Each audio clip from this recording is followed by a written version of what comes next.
Avec 13 422 voix, chiffre de la CENI, il a été le quatrième meilleur élu de la ville de Kinshasa, élu député national sur la liste UDPS Tshisekedi dans la circonscription électorale de Lukunga, mais il ne veut pas en rester là. Il veut diriger la ville de Kinshasa. Daniel Mbumba Lubaki, bonjour. Bonjour, M. Thierry Cambly. Félicitations pour votre élection. Merci beaucoup. Député national, on vous a reçu dans campagne. Vous nous confirmiez à l'époque que vous alliez déjà avoir l'un des 14 sièges en jeu dans la circonscription de Lukunga. Ça y est, on attend le verdict de la Cour constitutionnelle, mais vous êtes élu. Bravo. Merci surtout parce que ça vient de vous. Hein. C'était un pari que nous sommes faits. Et là, on se voit dans cette peau-là d'avoir pris ce siège que je vous ai promis. Et je pense que le meilleur est à venir. Mais comme je viens de le dire, vous ne voulez pas vous arrêter là. Vous voulez diriger la capitale. Pourquoi vous êtes candidat gouverneur de la ville de Kinshasa? Bon, d'abord, il faut préciser, je ne suis pas encore candidat gouverneur de la ville de Kinshasa, mais j'ai soumis ma candidature au sein du parti parce que je veux être porté par le parti pour vivre cet événement historique où l'UDPS dirigera pour la première fois la ville de Kinshasa. Et j'aimerais bien que cet événement soit accompagné par un tshisekédiste dont je porte des valeurs pour montrer à la face du monde un meilleur accompagnement d'abord de la vision du chef de l'État et apporter du baume au cœur des Kinois et surtout marquer la résilience au regard de la gestion de décennies précédentes de ce pays. Ça démontre à l'évidence qu'il faudra qu'il y ait résilience pour essayer un peu de redorer le blason de cette ville, pour en tout cas revêtir de Kinshasa sa plus belle robe. Voilà la raison pour laquelle nous portons cette ambition. Vous espérez que le parti va porter son choix sur vous, non pas sur les autres qui ont également candidaté? Bon, de toute façon, nous sommes un parti de masse, nous sommes un parti qui prône la démocratie, nous sommes un parti où la liberté d'expression est admise. Donc moi, j'ai présenté un programme. J'ai préparé un programme, j'ai présenté aux structures de base, les fédéraux regroupés des sectionnaires et cellulaires. Ils ont aimé mon programme. Ils pensent que je suis la personne qui peut bien représenter les intérêts d'abord des Kinois et aussi faire la fierté de l'UDPS. Ils ont fait des déclarations allant dans ce sens. Je ne me suis pas limité là. Même ma communauté naturelle, sociologique, qui est la communauté Congo, j'ai fait cet exercice.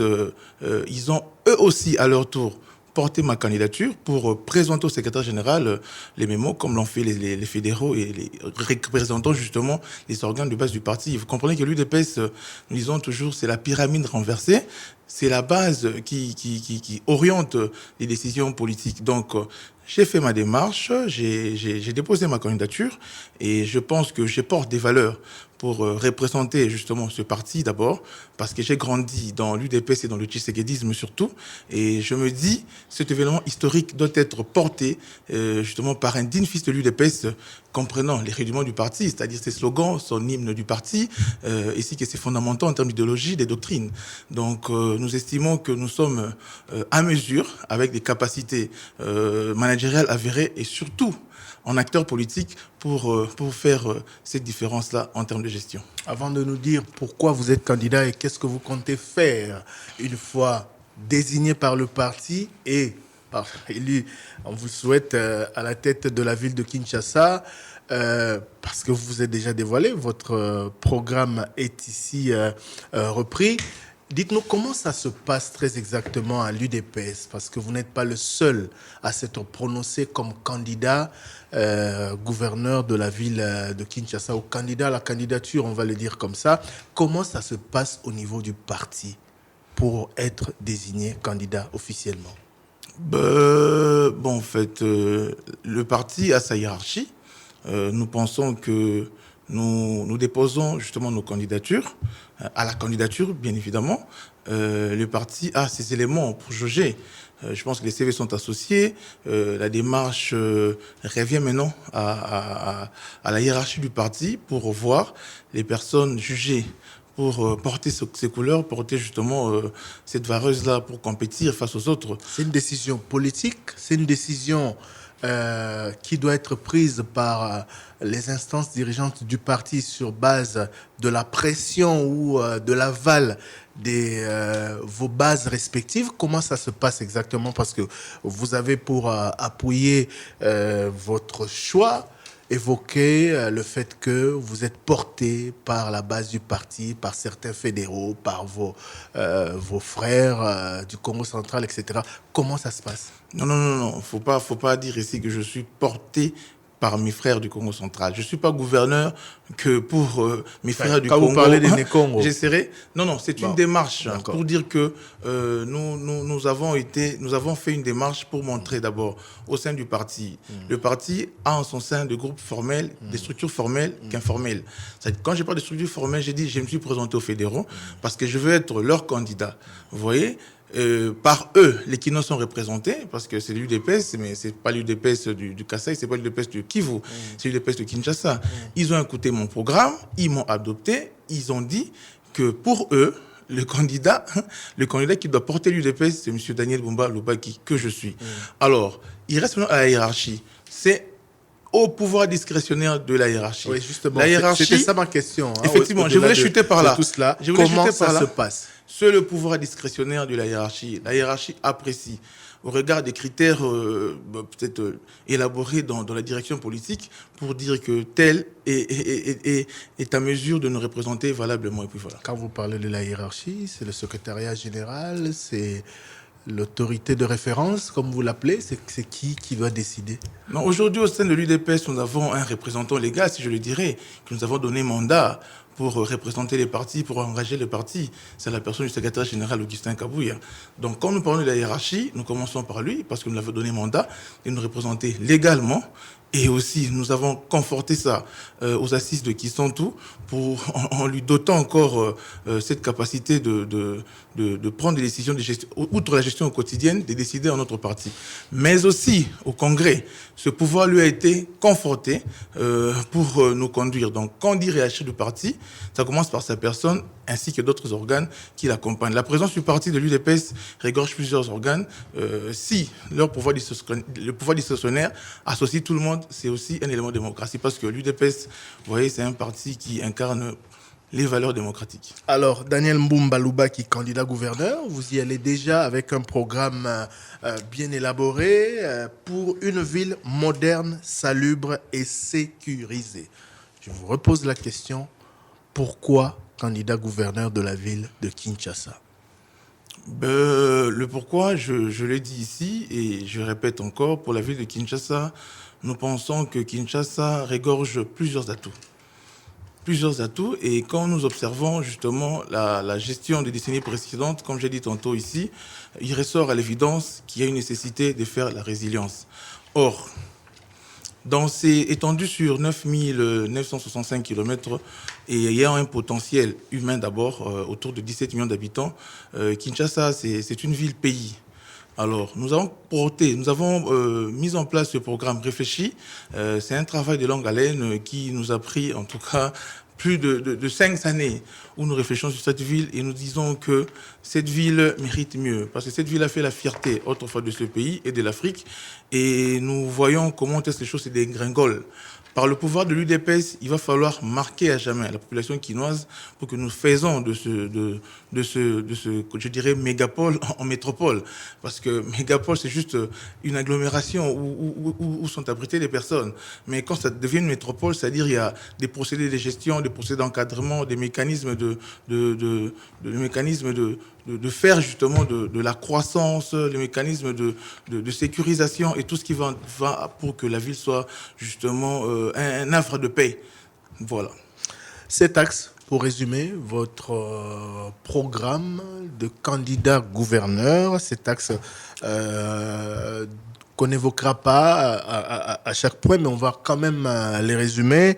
Érection d'une nouvelle ville de Kinshasa afin de favoriser son extension, numérisation et digitalisation des procédés de gestion de la ville, mise en place d'un bataillon spécial en charge de lutte contre les crimes organisés et le phénomène Kuluna, programme multisectoriel d'urgence, salubrité et assainissement, embouteillage et mise en place d'un fonds d'investissement et d'un fonds à caractère social. Alors, ce programme doit avoir été rédigé en fonction des besoins des Quinois et de la réalité d'aujourd'hui. Effectivement. Partons de la réalité d'aujourd'hui. Qu'est-ce qui vous a poussé à résumer votre programme de gouvernance en cet axe?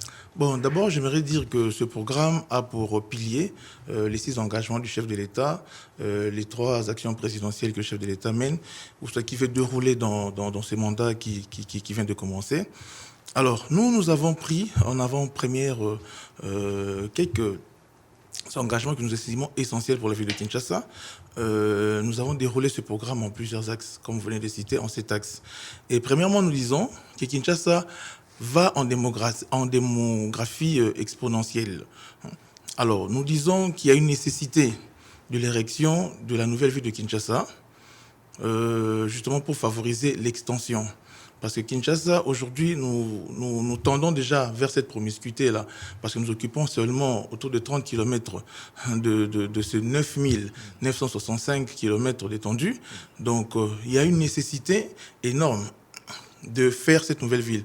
Parce que cette nouvelle ville va justement être générateur de plusieurs emplois. Et nous voulons que Kinshasa soit ces milieux prisés où l'Afrique et le monde viendra visiter. Parce que nous voulons justement... vous voulez dire? Allez-y. Donc, à cet effet, le paradigme que nous souhaitons, c'est de faire de ce pays, vous voyez, un hub touristique. Justement partant de cette ville de Kinshasa et aussi le développer par la suite. Ça, c'est des projets à moyen ou à long terme parce que effectivement, ériger une nouvelle ville de Kinshasa va nécessiter énormément de moyens, alors qu'à en croire ceux qui ont dirigé la ville jusqu'ici, Kinshasa n'en mobilise pas assez.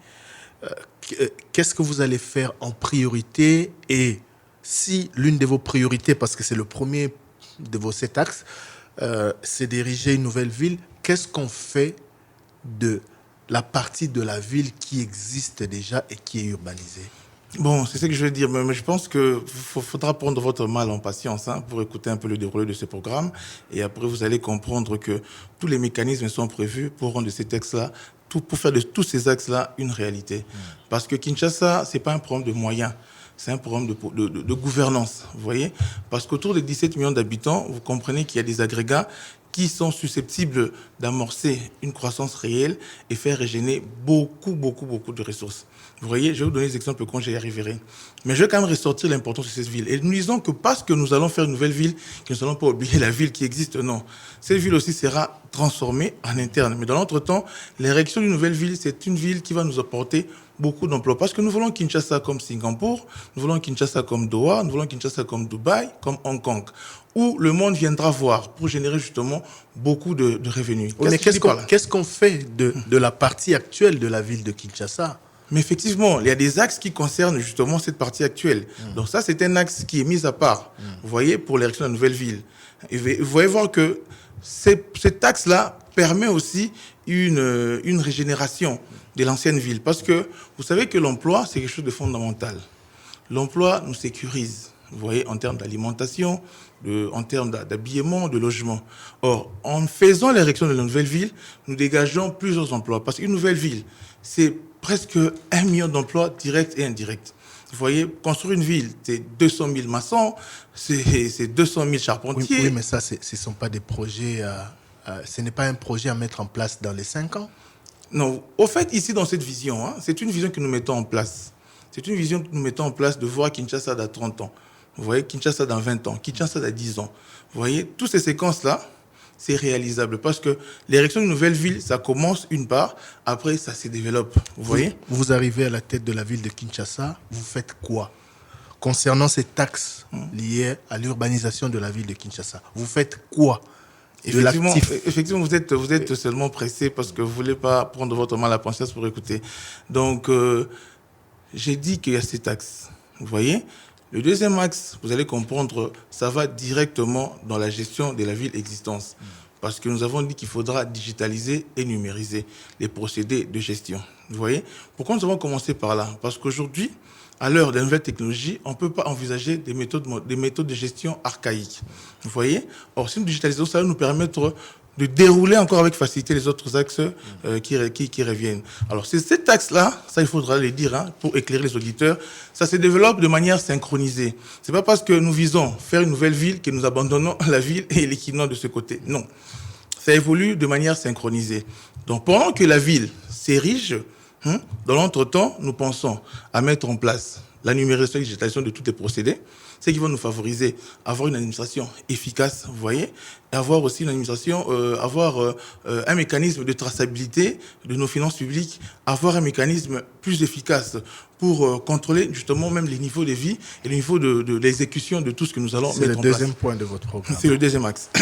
Troisième axe, juste directement de la sécurité. Oui, la mais sécurité... sur la base sur base de ce que vous dites, vous êtes censé vous être informé sur ce qui s'est passé, parce qu'on ne parle pas numérisation et digitalisation des procédés de gestion de la ville de Kinshasa.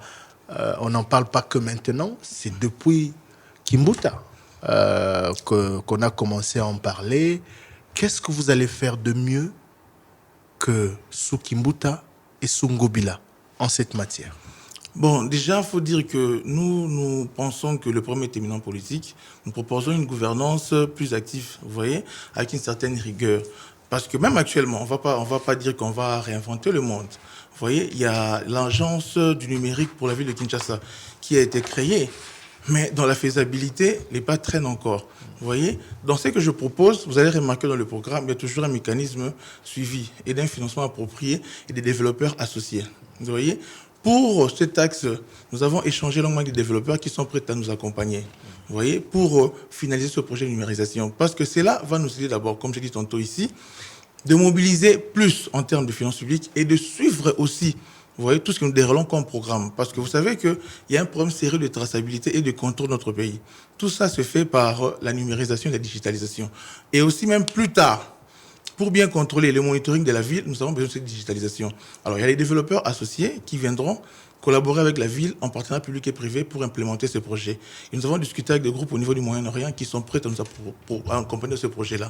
Et ce qui fera justement de cette agence-là qui existe déjà, qui sera plus justement une coquille vide, il y aura de la matière, il y aura de la substance pour faire en sorte que les agents de l'hôtel de ville soient outillés de ce nouvelle méthode de gestion. Monsieur Daniel Mbumba Lubaki, selon vous, Kinois, député national élu de Kinshasa et aujourd'hui candidat à la candidature, on va le dire comme ça, parce que vous n'avez pas encore été confirmé par votre parti, Kinshasa est capable de mobiliser à quel degré? Parce que vous avez dit que ce n'est pas l'argent qui manque à Kinshasa. On a des chiffres plutôt alarmants de l'inspection générale des finances sur la mobilisation des recettes à Kinshasa.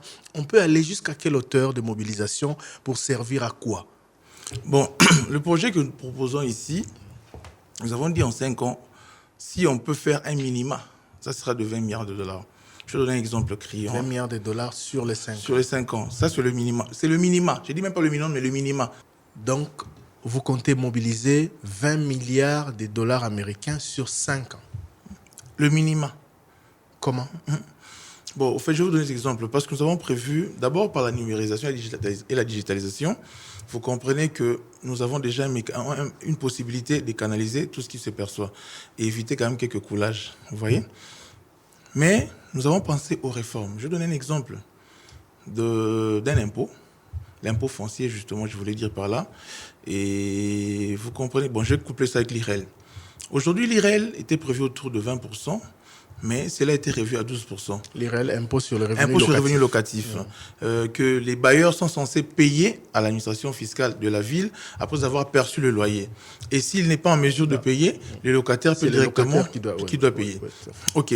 Mais vous comprenez que généralement les Kinois ne payent pas ça, ni les locataires et ni les bailleurs, d'ailleurs encore moins les locataires parce qu'ils risquent d'avoir un problème avec son bailleur. Les gens font de doubles contrats et puis voilà. Nous avons dit pour l'IREL, on doit sensiblement baisser l'IREL. Vous voyez, l'IREL doit être autour de 3 à 5%. Parce que si une personne fait une location à $100, il a une facilité de dégager $5 pour payer à l'administration fiscale. Or, si vous allez maintenant à l'IF, l'impôt foncier est calculé sur la surface bâtie et non bâtie. Et puis voilà. Alors, Kinshasa se développe aujourd'hui en hauteur. nous construisons plus en hauteur. Or, cet impôt-là, une personne peut avoir 20 sur 40, mais il a construit peut-être sur 10 sur 15, mais il est allé en hauteur. Alors, vous remarquez par là, il est préférable, la réforme que nous proposons, de calculer l'IF sur la surface habitée ou surface aménagée. Donc, on aura plus de marges. Or, si je vais aller dans un calcul simple, Kinshasa, c'est 17 millions d'habitants. Si nous considérons les ménages qui est autour de 6 personnes, je vais même à 8 personnes, nous allons nous retrouver autour de 2 millions, autour de 2 millions 150 quelque chose. Vous voyez, si je dégage les 150 là, je retiens que le 2 millions. Alors, on va faire un exercice simple. Aujourd'hui, pour payer l'IF, les gens mobilisent quand même mobilisent les loyers ou l'argent qu'ils ont. Or, aujourd'hui, vous avez remarqué que ce que génère notre immobilier, si tu vas autour de la Gombe, ça va autour de 5 000 par là. Vous voyez, si on va peut-être du côté des Tchangou, ou nos coins un peu plus reculés, c'est peut-être autour de 50, puis voilà. Si nous faisons une moyenne, on peut rapprocher ces deux valeurs-là à $500. Si nous prenons les $500, multipliés par le 2 millions, que j'ai dit qu'il va se dégager en termes de surface habitée, vous remarquez directement qu'avec l'IF seulement, on peut mobiliser $1 milliard. 1 milliard, rien que pour l'IF. Or, aujourd'hui, la ville, dans l'ensemble des taxes que compte la ville, il y a seulement 30% qui sont activés. Il y a 70% de côtés qui ne sont pas activés. Vous voyez? Dans le 30% là qui est activé, c'est aussi d'ailleurs mal mobilisé. Vous voyez? Or, vous savez, vous et moi, quand nous voyageons, nous payons la taxe aérienne. Mais la taxe terrestre, nous ne payons pas. Quand nous sortons pour aller au Congo central, quand nous prenons la voie fluviale pour aller vers l'Équateur et autres, nous ne payons pas. Ce sont des taxes que nous allons activer, qui vont nous rapporter aussi des ressources. Donc avec vous comptez maximiser la mobilisation des recettes en baissant le taux de perception de... Là, j'ai pris seulement l'exemple de l'IREL. Vous voyez, nous baissons le taux. Mais pour l'IF, nous changeons le mode de calcul. Nous n'allons pas calculer seulement la surface bâtie, mais nous allons en hauteur, la surface habitable. Ouais. Vous voyez, et nous avons retrouvé... Vous avez deux niveaux. Vous payez pour les deux niveaux. Ouais. Vous avez 35 niveaux, vous payez 35 niveaux. Vous avez 23 niveaux, vous payez 23 niveaux. Vous voyez, c'est plus juste. Parce que là, comme je fais ressortir ici, nous avons plusieurs ménages qui peuvent aller jusqu'à 2 millions. Alors, pour une moyenne de $500, pour une moyenne de $500, nous remarquons que c'est 1 milliard est sorti. Là, j'ai pris que l'IF. Je n'ai même pas pris l'IREL. L'IREL, quand les gens vont payer, vont avoir un taux réduit, ils vont encore payer davantage. Parce qu'un civisme fiscal sera suivi. Et d'autre part, j'ai parlé des taxes qui ne sont pas actives. La taxe terrestre, je prends la taxe fluviale que nous pouvons activer. Il y a même l'estampillage. Je donne un exemple, l'estampillage, c'est quoi? Vous voyez, aujourd'hui, nous buvons plus l'eau en plastique, en bouteille plastique. Mais cette eau-là n'est pas frappée de l'estampillage. Parce qu'ailleurs, tu as remarqué, c'est comme la cigarette. Quand vous voyez le filigrane là autour, c'est une taxation liée aux accises. Effectivement, aussi avec l'eau, tout ce qui est produit ici, jus, eau, et puis voilà, on peut marquer ces taxes-là pour nous permettre... Il me semble que ça existe. Ça a été à la base d'ailleurs d'un conflit entre la FEC et... Non, la taxe a été proposée, mais ce n'est pas mobilisé justement parce que la FEC avait posé un problème là-dessus. Mais on va engager un plaidoyer parce que nous voyons comment est-ce que ces bouteilles en plastique polluent notre ville, ça prend notre espace. Vous voyez, si on a cette taxe-là, on va mettre en place des politiques publiques pour assainir la ville. Donc il y a une nécessité de discuter parce que même nos membres de la FEC, ce sont des Quinois, ils ont besoin d'avoir une ville propre pour que leurs affaires aussi soient prospères. Donc on aura un plaidoyer avec eux pour leur montrer le besoin de mettre cette taxe-là pour produire des politiques publiques alors dans le sens de l'assainissement. On voit nos rivières aujourd'hui qui sont remplies de bouteilles en plastique. Alors ces taxes-là vont nous permettre de faire les politiques publiques liées à ça. Donc c'est entre autres à travers toutes ces réformes que vous comptez mobiliser un peu plus de 3 milliards de dollars l'an pour atteindre 20 milliards sur 5 ans. C'est possible. D'ailleurs, vous devez comprendre que Kinshasa, il y a des forces motrices de Kinshasa qui est sa population. Aujourd'hui, la population nous savons tous l'aspect informel qu'occupe l'économie à Kinshasa, vous voyez. Mais il n'y a pas une réflexion pour intégrer ce monde-là, essayer de formaliser cette économie-là. Vous imaginez combien de sireurs nous avons sur Kinshasa? Combien de mamans Mikate que nous avons sur Kinshasa? Combien de mamans malheurs nous avons sur Kinshasa? Mais ils sont là, ils travaillent. Or, l'impôt est appelé à être prélevé sur l'activité économique. Mais c'est cette grande activité économique de Kinshasa que nous ne regardons pas où on peut ressortir beaucoup d'argent.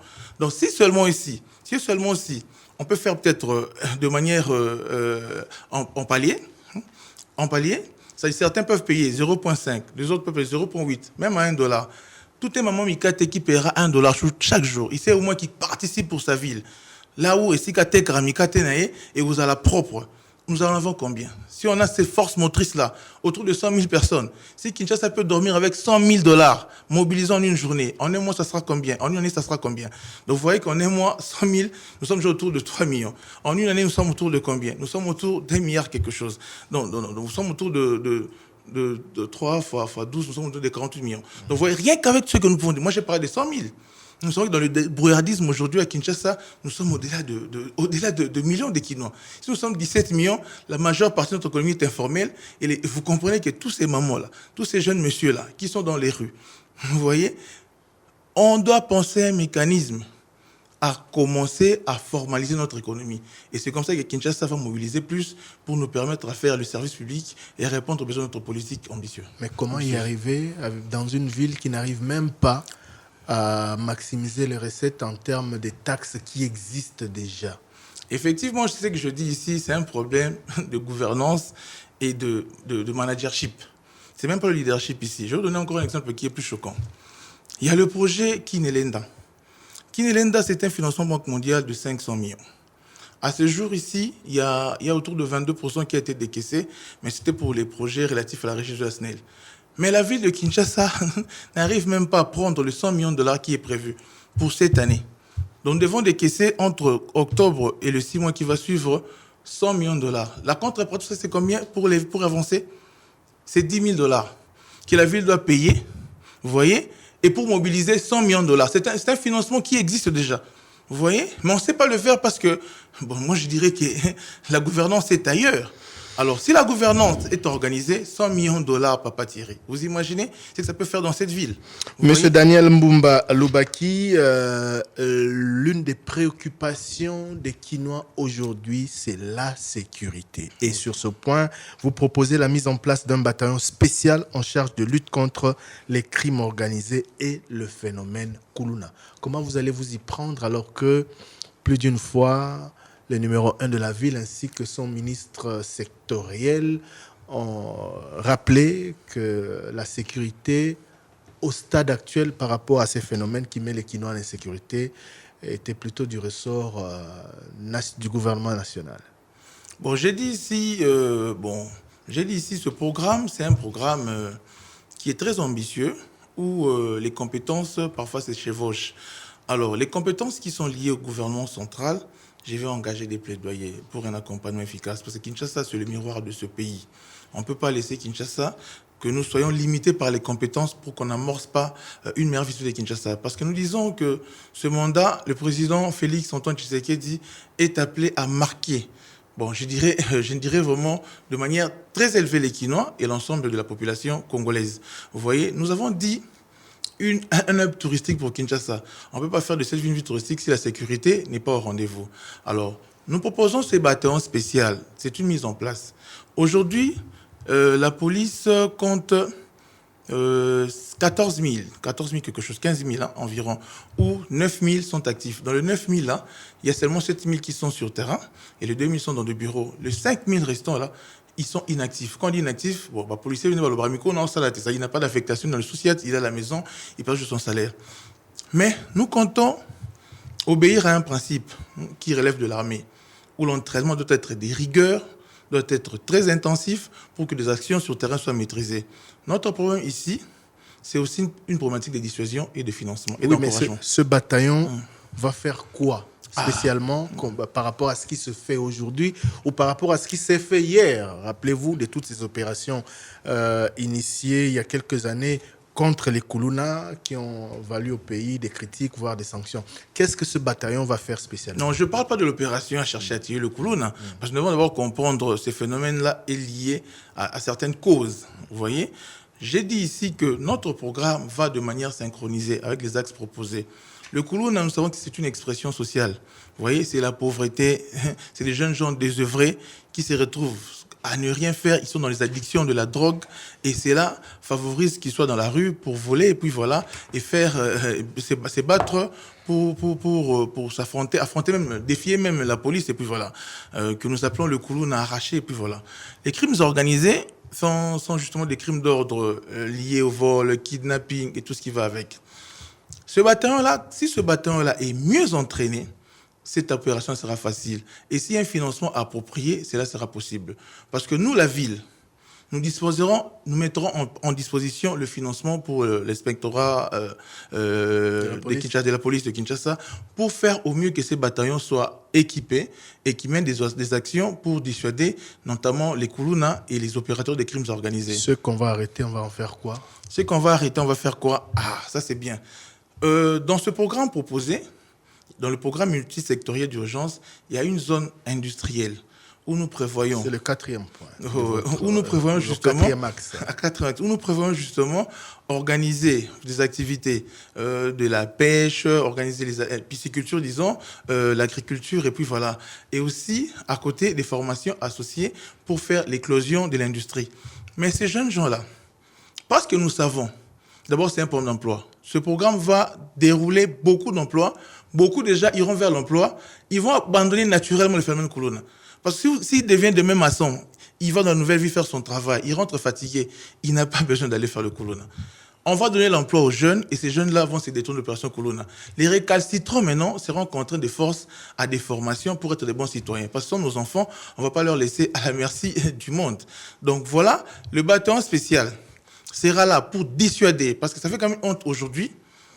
Il fait quand même une honte aujourd'hui. Vous voyez, ils vont juste quand même affronter les policiers. Les policiers reculent, aller même jusqu'au poste de police, tuer même et revenir. Donc ces gens-là doivent être formés. Nous regardons des vidéos où on voit peut-être la police en train de fuir face au Koulouna. Or, s'ils sont très bien formés, ils sont financés, je pense qu'ils vont faire le travail adéquat. Je sais que là-dessus, nous devons tomber dans le mécanisme de financement. Le mécanisme est prévu. Nous avons la DGRPEC, qui est une institution de Kinshasa qui mobilise aussi l'argent lié à la publicité. La DGRPEC, à l'époque de... Direction générale en charge de la publicité extérieure. Effectivement. Effectivement. Cette direction-là, à l'époque du gouverneur Kimbuta, mobilisait dans ses pics autour de 700 à 800 000 $. Mais aujourd'hui, à l'heure où nous parlons, cette direction-là mobilise 300 000, ce qui est quand même... Par mois. Oui, par mois. Ouais. Ce qui est quand même paradoxal. Parce qu'aujourd'hui, nous vraiment encore dans la ville, les panneaux sont en nombre grandissant, mais comment est-ce que les recettes peuvent être aller au rabais? Donc, nous pensons que la numérisation et la digitalisation que nous avons prévues va nous pousser à cerner réellement l'argent prévu. Et moi, je veux porter les assignations à 1 500 000 $ le mois, parce que je pense qu'il est possible de les réaliser. Si avec moins de panneaux, le gouvernement Kimbuta mobilisait autour de 700 à 800 000, aujourd'hui, pendant que nous avons plus, on n'est pas censé mobiliser 300 000. Alors, le 1 500 000 par mois. Assignation, oui. Le 1 500 000, vous voyez qu'un bataillon, c'est 1200 hommes. 200 hommes seront alloués au renseignement et 1000 seront sur les opérations de terrain. 1200, quand vous allez dans un maximum de 500 $ de prime, c'est autour de 600 000. Donc rien que par la DGRPEC, dans l'assignation que je veux leur donner, ils seront en mesure de me produire les 600 000 pour équiper ce bataillon-là, en fait de dissuader les crimes organisés et le Koulouna. Alors, disons, avec ce programme, le Koulouna sera une opération, sera une affaire révolue. Il ne reste pas beaucoup de temps, mais je voudrais que vous puissiez faire un petit commentaire sur le point 3 du 4e axe de votre programme lié à la desserte en eau et en électricité. Kinshasa, aujourd'hui, manque d'eau, manque d'électricité. Au XXIe siècle, c'est une honte. Qu'est-ce que vous comptez faire au niveau de la province pour résoudre ce problème d'ordre national? Ok, je suis très content de cette question. J'ai parlé ici du projet Kin et Lenda qui avance. Dans le projet Kin et Lenda, il y a la SNEL qui est là, et la Régie des eaux qui essaie un peu d'améliorer la desserte. Mais nous n'allons pas nous limiter là. Nous pensons qu'aujourd'hui, l'eau et l'électricité, c'est des droits fondamentaux. Ça relève vraiment en tout cas de droits humains. On ne peut pas en manquer. Or, nous avons dit plus loin qu'on va mettre en place un fonds spécial pour soutenir le financement des infrastructures au niveau de ce pays. Nous proposons, parce que ce secteur-là est libéralisé, Vous voyez, le secteur de l'eau et de l'électricité depuis 2014 est libéralisé. Faire la promotion des entrepreneurs ou des entreprises à l'interne comme à l'international pour nous aider à appuyer ce travail. Et les financements que nous allons recevoir, aujourd'hui à l'ANSER. L'ANSER, c'est la structure qui est appelée à faire l'électrification dans le monde rural. Parce que Kinshasa, vous devez comprendre que c'est l'espace urbain, périurbain et l'espace rural aussi. Alors cette mission-là qui est dévolue à l'ANSER, nous allons pouvoir le financement pour que l'ANSER fasse son travail. Mais nous allons suivre avec un cahier des charges précis. Vous voyez, pour l'eau aussi, on va faire pareil, pour l'espace rural. Mais comme le secteur est libéralisé, on va booster ce projet-là. Mais il y a un projet détail que je voulais quand même en parler, parce que c'est un projet qui se développe par un Congolais, l'érection du barrage au niveau de Kinsuka. C'est un projet que porte M. Yves Kabongo, que je trouve salutaire, sans pour autant échanger dans les détails, mais je pense que c'est un projet qui va apporter du bon au cœur en termes de certaines électricité. Kinshasa, c'est un déficit de 400 mégawatts seulement. Or, ce projet-là, c'est un projet de production de 1000 mégas. Donc, vous comprenez que si aujourd'hui, la ville, nous allons discuter avec ces entrepreneurs-là, avec des mécanismes de financement que nous avons prévus pour essayer de voir c'est quoi les goulets d'étranglement. Parce que par ce projet, non seulement les emplois seront développés, mais également, vous voyez, la desserte en électricité sera assurée pour couvrir les gaps et que nous aurons le courant 24 sur 24. Ça, c'est un fait. Mais nous n'allons pas nous limiter qu'à ces messieurs-là, qu'à M. Yves Kabongo et son projet, mais aussi promouvoir certains micro-projets. Parce que Kinshasa a un potentiel énorme en hydroélectricité par ses rivières, en éolienne et même en solaire. Donc, voilà un peu ce que nous pourrons proposer pour essayer d'améliorer rapidement la desserte en eau et en électricité. Monsieur Daniel Mbumba Lubaki, Kinshasa, c'est aussi l'insalubrité et les embouteillages. Sur ces deux points qui font partie de vos axes, qu'est-ce que vous comptez faire concrètement? Ah, ok. C'est parce que la solution que nous proposons d'abord, elle est concrète. Donc, l'assainissement, c'est une problématique que nous avons ressortie en projet structurant. Pourquoi j'ai dit projet structurant? Kinshasa produit aujourd'hui autour de 10 000 tonnes de déchets journalièrement. Donc, ce qui est énorme. Nous pensons qu'il va falloir proposer plusieurs entrepreneurs pour assainir Kinshasa. Ça, c'est un fait. Comment vous y prendre? Parce que là, je voudrais que vous soyez plus concret. Oui. On a reproché à la gouvernance Kimbuta comme à la gouvernance Ngobila des failles en cette matière-là. Parce que Kinshasa est resté sale malgré tous les slogans qu'on a entendus. Qu'est-ce que vous, gouverneur, comptez faire concrètement pour en finir avec ces immondices qui polluent la ville de Kinshasa? Premièrement, si vous remarquez dans ces débats-là, ils sont toujours posés un problème de moyens. Ils disent qu'ils n'ont pas de moyens. Or, moi, ici, dans ce que je propose, c'est développer plus de moyens pour faire des politiques publiques. D'abord, nous allons activer la taxe d'assainissement. C'est qui est une taxe qui n'est pas généralement, qui n'est pas perçue. Vous voyez, les ménages quinois vont payer la taxe d'assainissement. Et cette taxe-là sera allouée par une banque qui pourra nous permettre, vous voyez, à mettre en place une garantie afin de permettre aux entrepreneurs qui veulent faire la salubrité d'élever des fonds. Vous voyez, ces fonds-là qui seront levés, il y aura un cahier des charges. Comme ils seront privés, ils vont répondre à un cahier des charges. Celui qui n'exécute pas bien son cahier des charges va perdre son marché. Vous voyez, les banques nous accompagnent, vous voyez, parce qu'ils ont notre taxe. On va trouver une banque auquel nous allons canaliser la taxe d'assainissement, parce que c'est une taxe qui n'est pas prélevée. Vous voyez, aujourd'hui, vous, M. Thierry, je peux me dire que vous arrivez à dépenser plus de 10 à 20 dollars pour évacuer vos immondices. Mais si nous canalisons ça de manière ordonnée dans une banque et que les entrepreneurs peuvent venir lever des crédits. Alors, je suis parti d'une logique de 25 entreprises pour la ville de Kinshasa parce que c'est vrai que nous voyons la démarche que le chef de l'État est en train d'entreprendre pour ramener des gens pour nous aider là-dessus.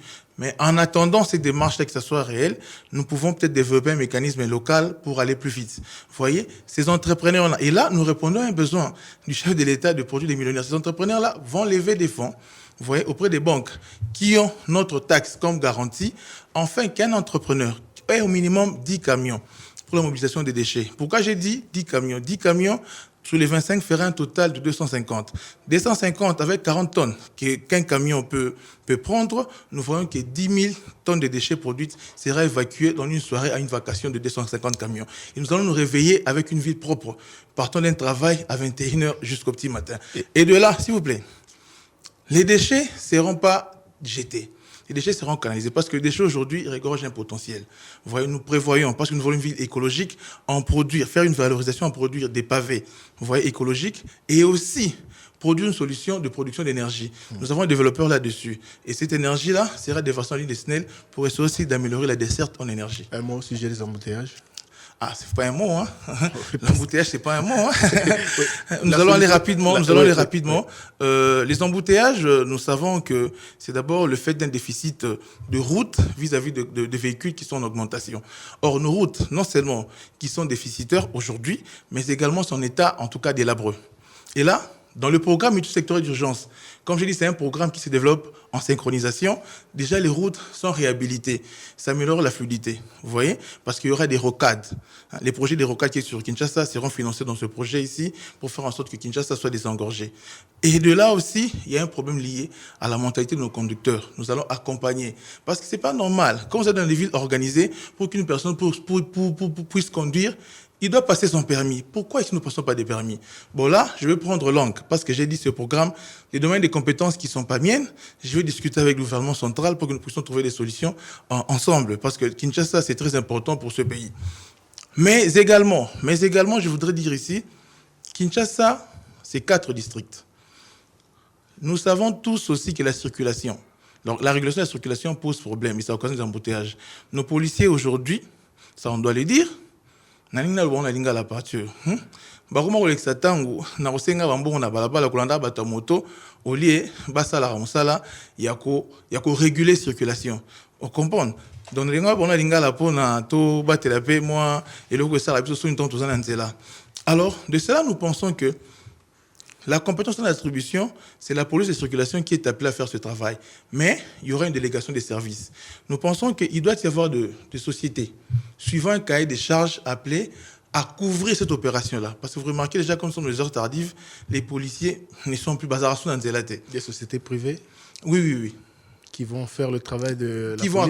Qui vont accompagner le travail de la police. Ah, ok, c'est bien. C'est la délégation de services. Comme nous avons dit ici, il y aura un cahier des charges. Je vais discuter avec les ministères ayant cette compétence-là. La CNPR va nous accompagner et le ministère de l'Intérieur va nous accompagner. Vous voyez, CNPR parce que ces entreprises-là, nous voulons qu'ils viennent avec un cahier des charges, avec un package. CNPR, Commission nationale de prévention routière. Oui. Ah ouais, faut toujours dérouler. Ah. Oui, cette commission-là qui est chargée de faire les traçages, faire les signalisations, et puis voilà. Ces entreprises privées viendront, suivant un cahier des charges que nous allons proposer avec toutes ces modalités-là, caméras associées, parce que nous voulons une ville moderne, caméras associées, marquage de rouge, signalisation, et des jeunes gens bien formés pour faire la circulation. Comme aussi, en amont, il y a la numérisation, ils vont être là pour suivre par un monitoring, un drone, un mécanisme d'embouteillage. Parce qu'embouteillage, aux Anangouma, au Karami, au Saint-Luc, donc ils ont sa fausse manœuvre à bloquer, à créer un embouteillage. Donc, le drone est appuyé par la numérisation, le monitoring à ville.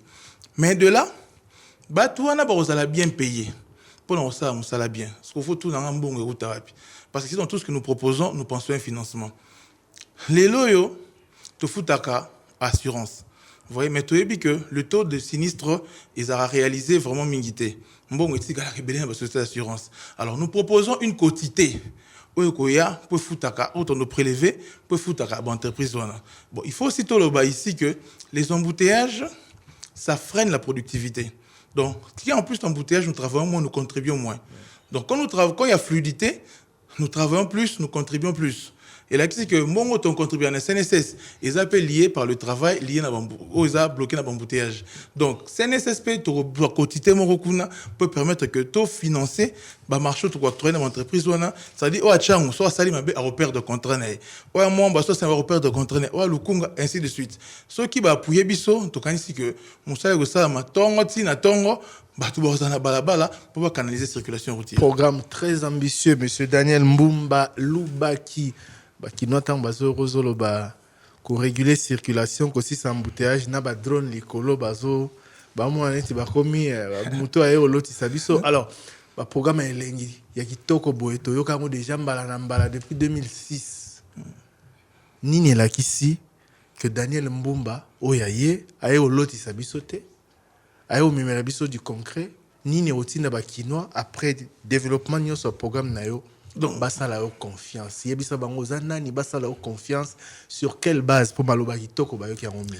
Bon, ce qui l'UDPS qui est mon parti et CPLI est aligné pour na dérouler programme autobengi kinizo bonga pour na profit à bakino pour na fierté à congolais pour na honneur à partir na biso na mandat ya mokonza mboka son excellence Félix Antoine Tshisekedi Tshilombo to bandi ete ekosalema parce que le mécanisme de financement auto prévoit c'est du concret et nous portons en nous d'abord en tant que politique des valeurs, vous voyez, qui nous pousseront à faire de cette réalité et comme sa réalité visible possible. Parce que tu évites le problème, puis tu sais que tu ça, tout le temps on va repérer Sphinx. Et tiens, je sais que le problème au Congo, c'est bolingo Congo, na bolingo ba congolais.